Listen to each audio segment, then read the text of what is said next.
السلام عليكم ورحمة الله وبركاته. بسم الله الرحمن الرحيم. الحمد لله وكفى والصلاة والسلام على عباده الذين اصطفى. أما بعد, respected brothers and sisters, last week we spoke about some advices that the Prophet ﷺ gave to a beloved Sahabi, Anas radiallahu anhu. As we mentioned, Anas radiallahu anhu was that Sahabi who served the Prophet ﷺ for the entire duration of Medina. And he served the Prophet ﷺ for 10 years. And we spoke about some of the advices that the Prophet ﷺ gave to Anas radiallahu anhu specifically. So I figured that we would continue that. And today we will speak about some of the advices that the Prophet ﷺ gave to another very important Sahabi by the name of Abu Hurairah radiallahu anhu. Abu Hurairah radiallahu anhu, just to give a bit of background into his story, he accepted Islam in the 7th year of Hijri, after Hijri. So meaning he accepted Islam well into the later stages of the Prophet ﷺ's life. So we can imagine the Prophet ﷺ was 40 when he accepted Islam, when he accepted Nubuwwah. And afterwards he lived in Mecca for about 13 years. He lived in Medina for about 10 years. Afterwards he passed away at the age of about 63. So if Abu Hurairah he accepts Islam in the 7th Hijri, so it's likely that the Prophet ﷺ is 59 to 60 years old. Right? So it's his final 3-4 years of his life. Abu Hurairah he accepted Islam and he came to Medina. This is what the most authentic opinion is. There are some other opinions, but this is the opinion that we hold. So he accepts Islam, he joins Rasulullah for Khaybar, the fight of Khaybar, the war of Khaybar. And so he lives with Rasulullah for about 3 to 4 years. In these 3 to 4 years, he spends every waking moment with the Prophet. He spends as much time as he possibly can with the Prophet. He himself mentions, he says that people, they ask, how is it that Abu Hurairah is quoting so many ahadith? He himself is narrating this hadith. It's a hadith of Muslim, by the way. So he says that so many people, they ask, why is Abu Hurairah quoting so many ahadith? Where is he getting all of these ahadith from? And so he says that while my Muhajirin brothers, while my brothers from Mecca, while they were busy in the marketplace, while my Ansari brothers, they were busy with their crops and their lands, their irrigation, whatever it was, at that time, I would not busy myself with any of these things. He said, instead, I would stay with the Prophet ﷺ. He said, I would be with the Prophet ﷺ at every single waking moment. He says that despite my stomach being hungry, despite me having very little sustenance, I would stay with the Prophet ﷺ. And Abu Hurairah, he was amongst Ahlul Sufa. Meaning he was amongst the people who would stay all the time in the masjid. They didn't have any other occupation. They didn't have any source of income. Their only purpose was to stay with the Prophet ﷺ. They would just benefit from the Prophet ﷺ. They would constantly stay in the Masjid al-Nabawi. So he says that once Rasulullah ﷺ, he said, which one of you all will spread his shawl before me and and he will take these ahadith from me. Like, which one of you will present their shawl before me and he'll take everything, all of these ahadith from me.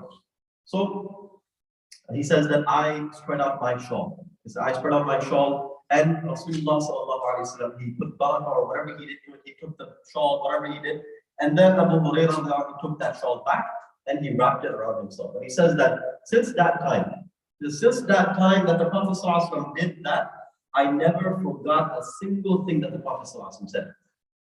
He says, I remember accurately every single thing that the Prophet ﷺ he told me. Right, so this was Abu Hurairah, that he would constantly be with the Prophet ﷺ. He would always spend his days, nights. He wouldn't worry about food and so on. There's actually one incident regarding his hunger. He says that, and we can imagine, hunger is a natural emotion. Right? It's a natural situation that a person goes through. So he says that one day, I was so hungry. Can you imagine that? Days have passed by, he didn't eat anything. Right? So he says that I was so hungry, I was just sitting by the pathway. Right? There's something you and I, we cannot relate to. Most of us, we cannot relate to this, right? He was sitting by the pathway. He said, I was so hungry, I couldn't do anything. I couldn't do anything, so I sat by the road. And he says that I saw Abu Bakr radiallahu anhu. When I saw him, I stood up and I asked him a question about a particular ayah. I asked him the tafsir of an ayah. And he himself said, I knew the tafsir of this ayah. But I asked him simply so that he would take me with him and we would go together and he would take me to his house and we would eat together. That was my intention for asking him that question. And he said, Abu Bakr, he gave me the answer and he didn't understand my intention. Then he left it. He left Abu Hurairah. Then he says, Umar also passed by. He said, same thing happened. I asked him a question and I knew the answer to that question, but I asked him simply so that he would take me to his house and feed me as well. And so he says, Umar also did not understand and he also answered the question and moved on. He says, the Prophet he came by. And he said, when the Prophet saw me, he started to smile. So he understood my purpose. He understood why I was there. He said that the Prophet saw me, he called me, he said, let's go. He took me. The Prophet took me to his house, and at his house, they found some food, some milk. And Rasulullah asked, where was this milk from? So the family said, someone gifted it to me. So Rasulullah said, okay, call. He told Abu Hurairah, he said, and Abu Hurairah, he said, Labbaik ya Rasulullah. He says it's the first time he says, Labbaik ya Rasulullah. He comes back and he says, Rasulullah tells him, go call the Ahlul Sufa. Go call all of them. There are like 70 Ahlul Sufa. He says, go call all of them. Now he's going, and he's narrating this hadith himself. He's saying that I'm going to the Ahlul Sufa and I'm thinking, Ya Allah, there's a small utensil of milk. And how is it that all of these people will eat from this one small bowl of milk? And he says, I was thinking to myself, should I call them? Should I not call them? But then he said, no, I cannot disobey Rasulullah even once. He calls the Ahlul Sufa. He calls the people of the Sufa. And all of them come. They come to the house of the Prophet. And then Rasulullah asks Abu Hurairah, and Abu Hurairah, he says, Labbaik ya Rasulullah. Again, I'm here, ya Rasulullah. He says, Abu Hurairah, feed everyone. Take this bowl to every single person. And again, he's taking it and he's thinking, Ya Allah, this small utensil, this will not suffice everyone. And even if it does, there will be nothing left for me. But he does it. He gives it to every single person. He's starving, right? He hasn't had food in days. He hasn't had food in days. We cannot understand this. He hasn't had food in days, not anything. He gives everyone milk. And then he comes back and he brings the utensil back. He says only a small amount of that milk finished or it finished. Only a small amount of it finished. Otherwise, most of the milk was still remaining. This was through the barakah of Rasulullah sallallahu alaihi wasallam. So he says that I brought it to Rasulullah sallallahu alaihi wasallam. And Rasulullah sallallahu alaihi wasallam, he said, "Oh Abu Hurairah, now it's only me and you left.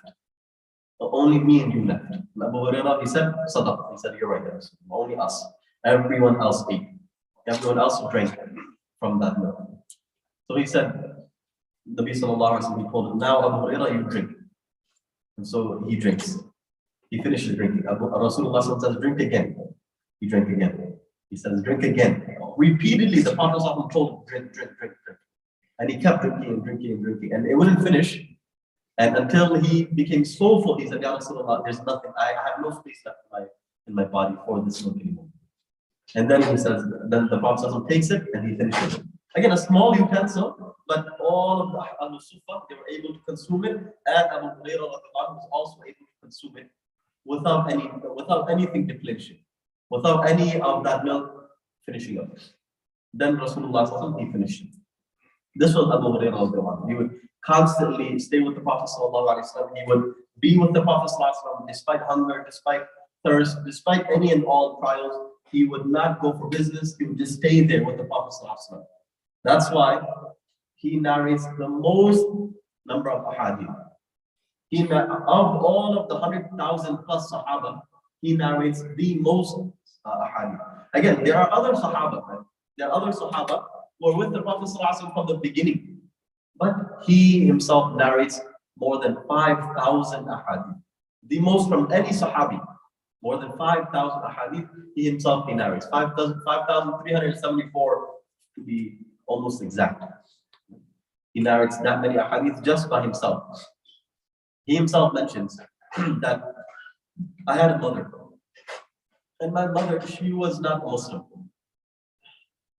And he said, a prelude to this hadith, he himself says that, he says, by Allah, every single Muslim loves me and my mother.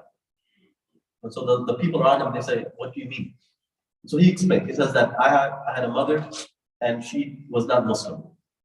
And one day I invited her to Islam and she cursed and she said something bad.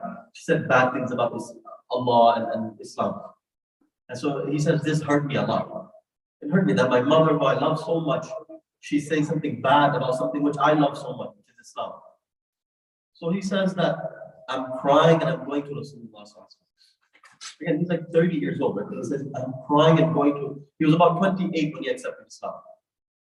He says, I'm crying and going to Rasulullah. He says, he goes to Rasulullah. He says, Ya Rasulullah, please make dua for the mother of Abu Hurairah. Make dua for the mother of Abu Hurairah. So the Prophet ﷺ, he said, oh Allah, guide the mother of Abu Hurairah. This is how close he was. He would ask the Prophet ﷺ to make a dua, and immediately the Prophet ﷺ makes that dua.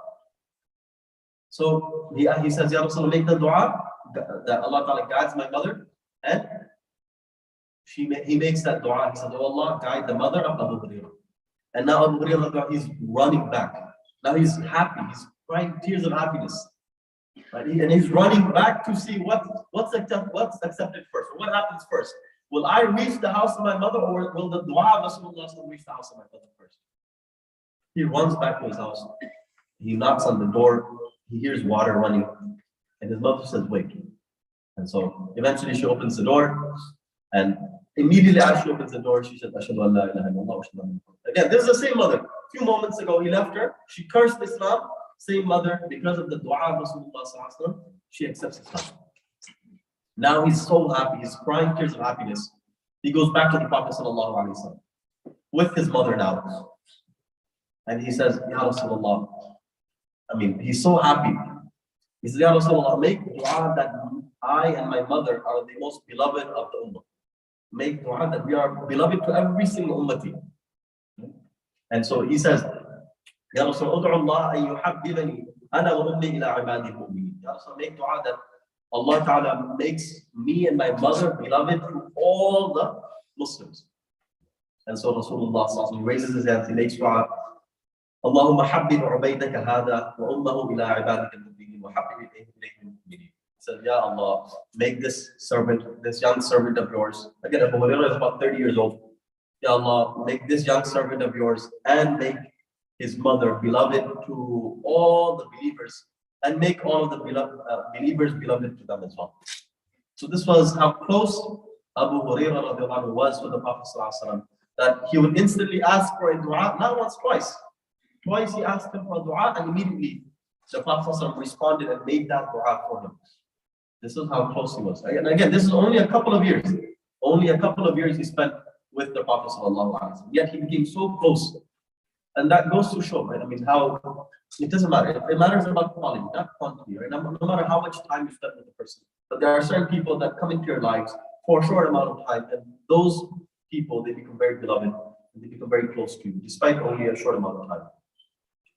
Moving on, regarding Abu Hurairah, there's an incident that he himself, he narrates. He says, he speaks, and this is the advice that Rasulullah ﷺ gave to him.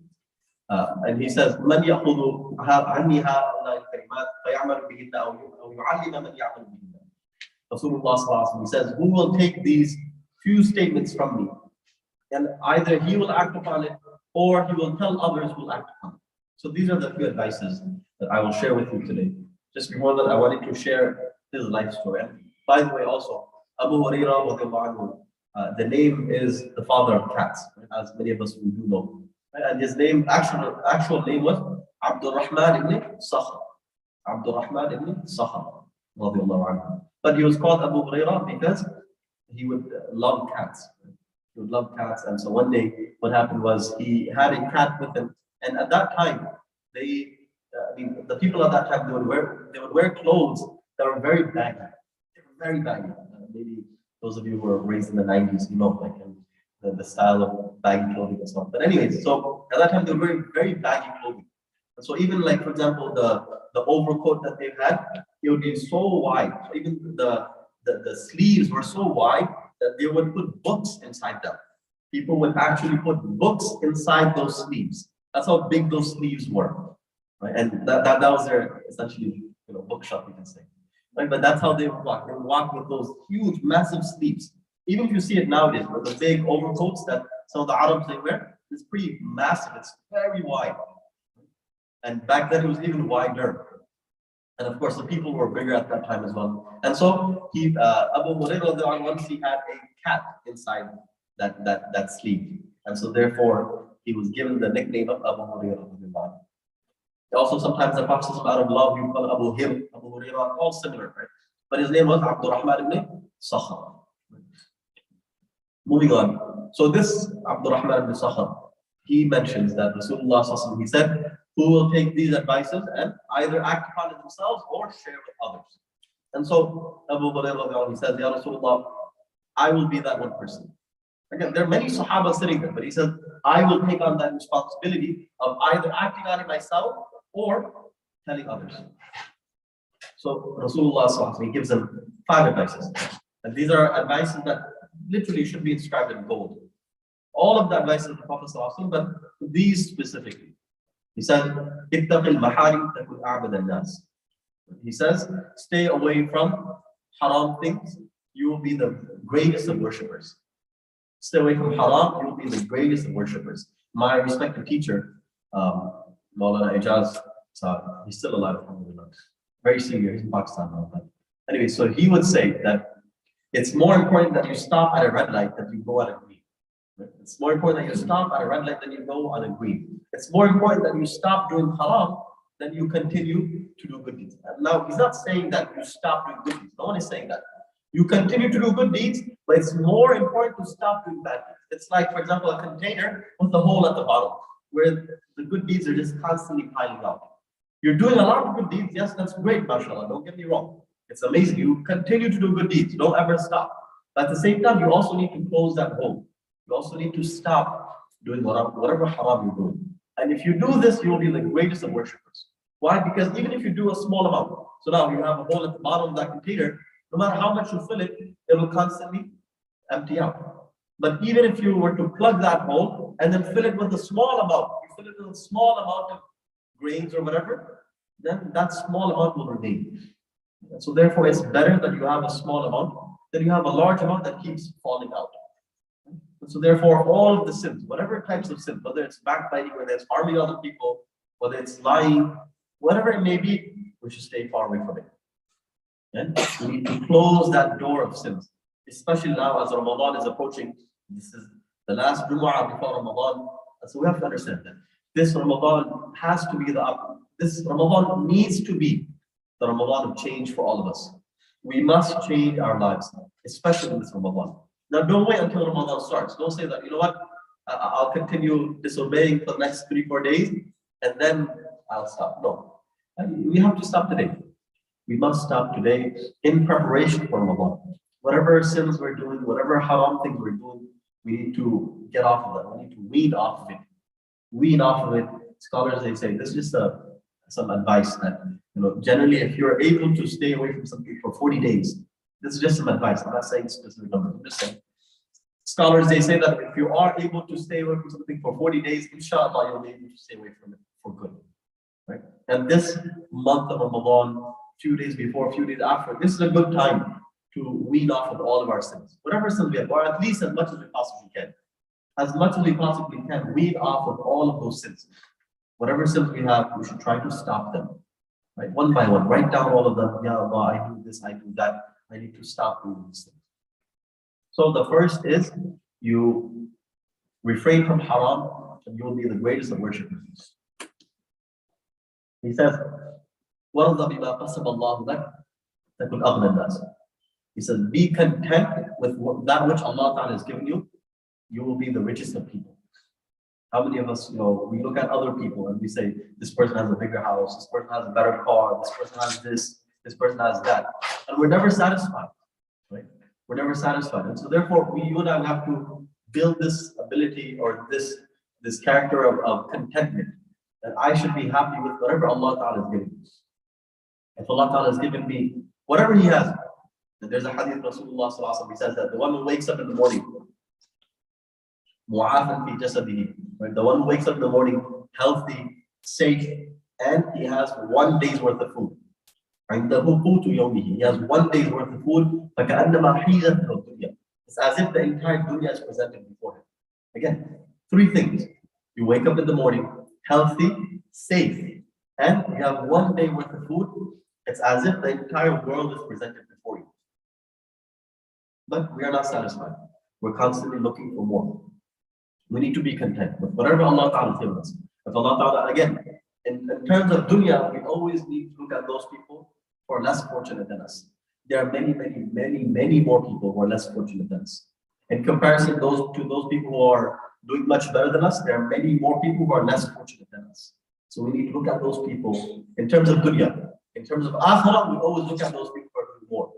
In terms of akhirah, we see this person, mashallah, they just did this good deed.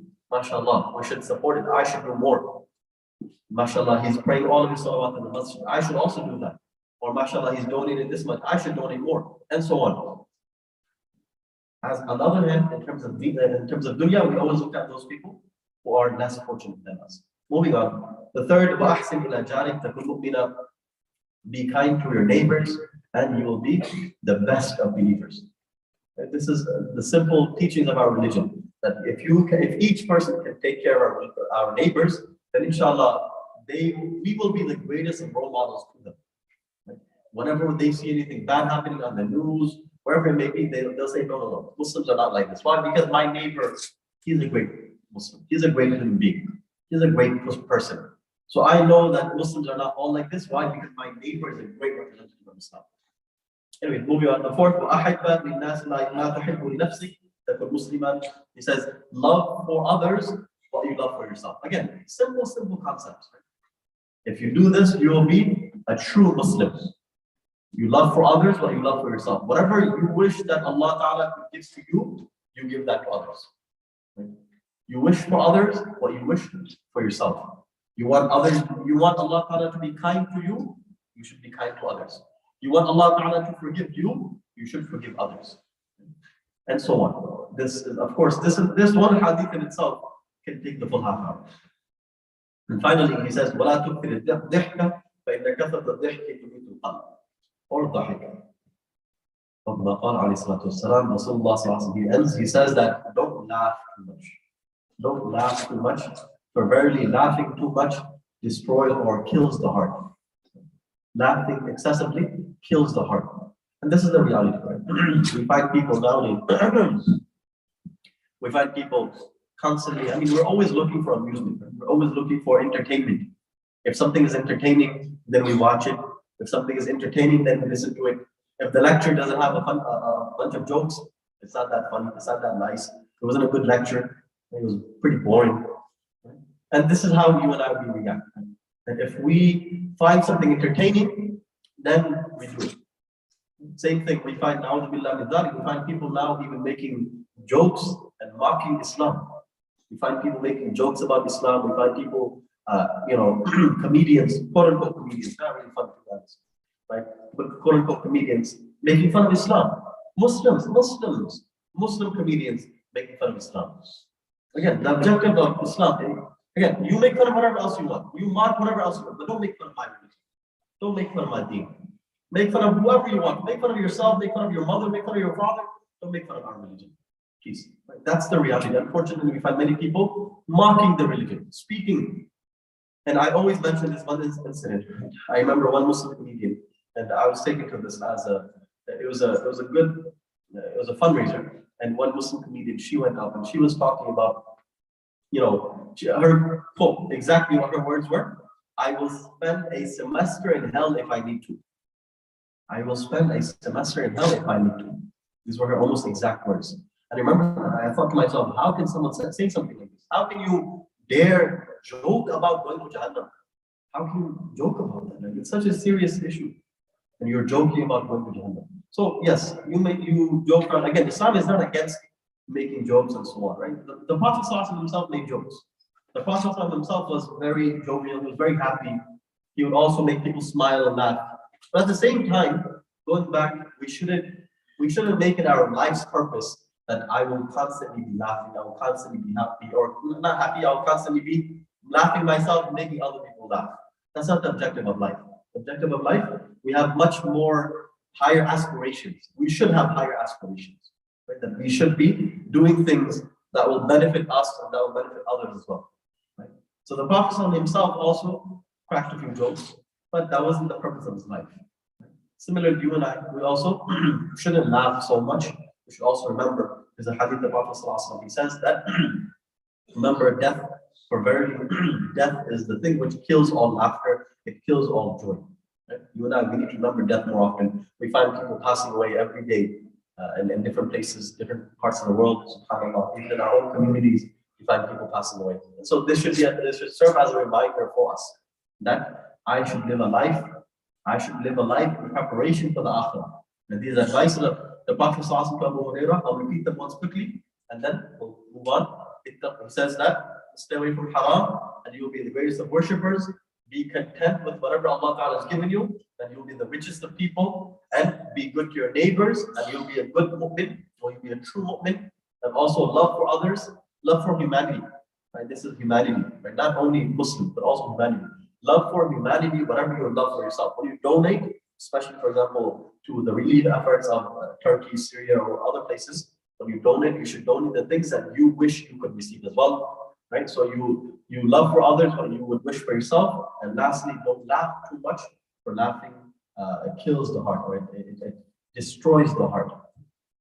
Allah Ta'ala give me, Allah Ta'ala give us all tawfiq to understand. Allah Ta'ala allow us to emulate these practices. Allah Ta'ala allow us to emulate the practices and the advices of the Prophet ﷺ to Abu Hurairah and to all the other Sahaba.